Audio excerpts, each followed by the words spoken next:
Land titling act పై కూటమి అసత్య ప్రచారం చేస్తుందంటూ మంత్రి బొత్స వివరించారు. దానికి సంబంధించి ఇప్పటివరకు లైవ్ చూసాం. ఇప్పటివరకు బులెటిన్ లో ఉన్న హెడ్లైన్స్ ఒకసారి చూద్దాం. కవిత బెయిల్ పిటిషన్ పై తుది ఉత్తర్వులు వాయిదా. ఈ నెల 6న తీర్పు ఇస్తామని ప్రకటన.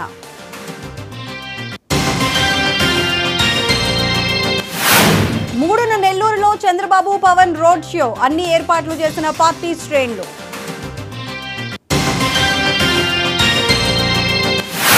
శ్రీశైలం ఆలయంలో ప్లాస్టిక్ నిషేధం. వాటర్ బాటిల్స్ లేక భక్తుల ఇక్కట్లు.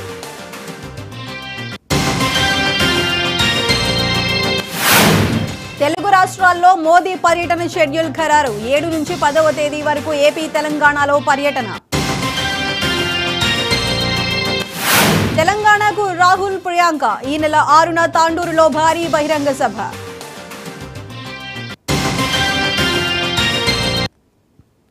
ఇక డీటెయిల్స్ చూస్తే తెలంగాణలో లోక్సభ ఎన్నికలకు అన్ని పార్టీలు సిద్ధమవుతున్నాయి. ఇక అధికారమే లక్ష్యంగా కాంగ్రెస్ పార్టీ పావులు కదుపుతున్నారు.